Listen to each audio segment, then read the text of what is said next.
Well, now just typical Friday out here in the Embarcadero in San Francisco. The rocket ship just arrived on our city streets.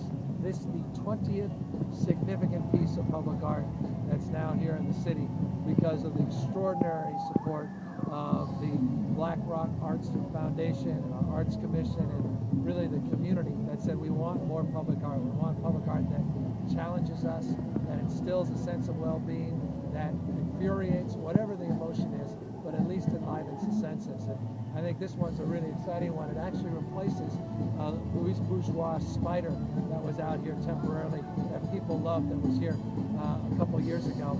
And now this rocket ship, again, represents the 20th significant piece of public art. You go in front of City Hall, you'll see Zhang Wang's incredible Buddha with 3 heads and 6 arms. And follow with Bill Fontana sculptures who are out there, those beautiful bird's nests of sorts. It's just a really big part, I think, of what makes San Francisco a special place is its artistic community, its cultural expression. And we really need to celebrate that, foster that, and promote it. And that's literally what's happening with what you see behind me as we just inaugurated this wonderful piece, at least from my perspective, a wonderful piece. And right behind me, you can't see it, is the old Klaus Oldenburg's piece, that bow and arrow, which challenges a lot of people as well. So kind of an interesting frame here down at the Embarcadero, the bow and arrow, sort of the inverse of the beautiful Bay Bridge. And of course, this is the western part of the span with the new eastern part of the span that will be done just in a couple of years, that just arrived. We were in Shanghai a few weeks back, and from Shanghai, the tower, the new suspension tower, the first piece was actually shipped out, and it finally arrived just last week, and it will be put in over the next number of months, and finally we'll have a new bridge in just the next couple of years.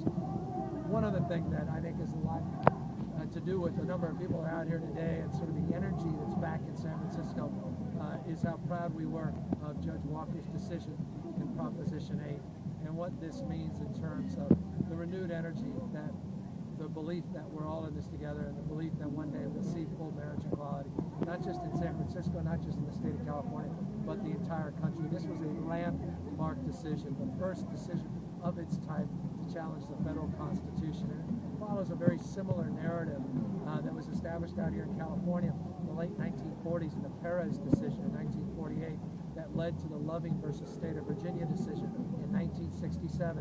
And that was the last time we had a national debate around marriage equality, in this case for interracial couples. It was not that long ago, I have to keep reminding people, 1967, where there were roughly 16 states that denied interracial marriage in the United States. That was the last time we had a major national debate, constitutional debate about marriage equality. Here we are in 2010, and Judge Walker now marching us down a similar path to the Ninth Circuit Court of Appeals and eventually the Supreme Court, probably in 24 months, on the issue, again, of marriage equality for same-sex couples. So, landmark week, landmark decision. It really goes to the tenacity and the energy and the goodwill of people that you see behind me and throughout San Francisco that believe in a fundamental paradigm. That is, we're all in this together, and we should celebrate all our interesting differences, but at the end of the day, we should unite around the things that bind us together, regardless of race, regardless of ethnicity, regardless of gender, regardless of your religion, and regardless of your sexual orientation. To have people live their lives out loud, to be fully expressed, is a fundamental value that I believe is a truly American value. And we celebrate that through artistic expression today. We celebrated that through the expression of the courts on the basis of the extraordinary arguments that were made by David Boies and Ted Olson on the plaintiffs in the case and the good work of our city attorney. And hopefully we'll continue to celebrate, as we should, the remarkable diversity that makes up this remarkable state, California. Never tolerate, truly celebrate it each and every day.